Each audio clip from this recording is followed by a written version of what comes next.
باب 111 رياض الصالحين أدب واسقل الشرب يرقل واستهباب يدقل التنفس فوفقل ثلاثة لابتة خارج الإناء كباو ميرا سنتينو يرد فوفا كباو قبل لابتة harana yo kontinɗo gulay ha ka ɗon ɗiti wo harano yarde hino ɓettinade wa karahiyati e añagol attanaffus fofugol fi e nder miɗan on ka nder gobule foofa nder ton yara haron ka foofa nder ton foto ɗum no aña wattake adda ñaw wa idaratul ina e yiltidirgol milan hunkun alal aymani ka sengo ñaama fal aymani ka sengo ñaama ba'dal mubtadi ɓaawo on tigi fuɗɗike أنس يتمع أنس رضي الله عنه أن رسول الله صلى الله عليه وسلم كان بلاد يتنفس كان بدأ فوقينه في الشراب كي يرجل مبه ثلاثة الله بتاتي متفق عليه يعني يتنفس بتوتة بفوفا خارج الإناء كباو ميرا. وعن ابن عباس رضي الله عنهما قال قال رسول الله صلى الله عليه وسلم ونلعب اللهم ماكي لا تشربوا يروا واحدا nde wotere ka shurbil ba'iri wana babba yarirta si uggini ka caangol kutuma ɗum ɗitima tuma ndiyam ɗallanni walakin sukon ishrabu yare masna laabi ɗiɗi wa sulasa e laabi tati wa sammu wi on bisimillah ida antum shariftum so tawi ɗon yarde wahmidu yetton allah ida antum sawini ono rafa'atum on ɓanti goble on bimana on yari on ɗon ɗiti rawahu tirmidhi wa qala hadithun hasanun. وعن أبي قتادة رضي الله عنه أن النبي كنت النبي صلى الله عليه وسلم نهى أحد أن يتنفس لفوفته في الإناء كان الميران متفق عليه.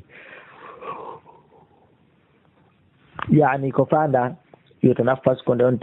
فوفته في نفس الإناء عند الميران. وعن أنس رضي الله عنه أن رسول الله صلى الله عليه وسلم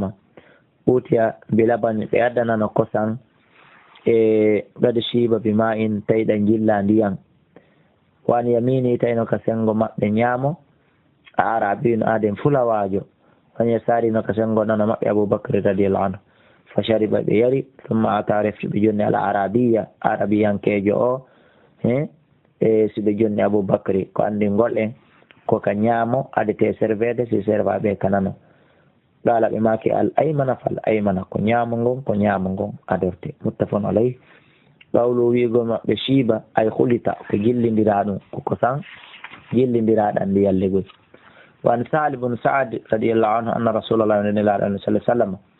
أوتي بأدنام بشراب جرام فشرب منه بيردام. وعن يميني تينا كسنغو نيام مأ بغلام بايكم. وعن يساري نكنا مأ بأشياخ مو بمكباب. يوني وني أندي جريدي sari on luwa on ko hani kon ko wi ko pay kon adete yonnede on acca hakke jonnon jonnugol kadi pay kon ñamete kon ado ñamde kon ado mettade mawɓen ɗon kadi ellana ɗon ɓe waɗi hon ɗum fa qala ɓe makani lil gulami pay kon ene pay kon ko anduwa adayade jonnede kono mino mawɓen kananoga ata adun li a yana naylan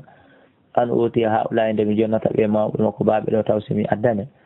fa qala al ghulam pay ko wi la o oye wallahi mi wondiri allah la o oye usiru binasbi min kadi mi ɓurnayi geɓal angal min ka immorde maɗa ahadan usiru mi ɓurna binasbi geɓal angal min ka iwraygal e ma ahadan goɗɗo goo mi watta ɗum on sayfatallahu rasuluhu sallam nelaɗo allah on tappiri pay kon fi yedi jungo maɓɓe ngo ale goy ɓe memi kon ɓe tappi kon ɓe weltani kon muttafaqun alayhi ɓe jonni kon yari qawluhu tallahu o tappimo ay wada'ahu ɓe waɗi sooke o maɓɓe ngon e hoore pay kon wa hada al ghulam konno kon pay kon huwa koni on ibnu abbas abdullah ibnu abbas radiyallahu anhu wallahu a'la wa a'lam.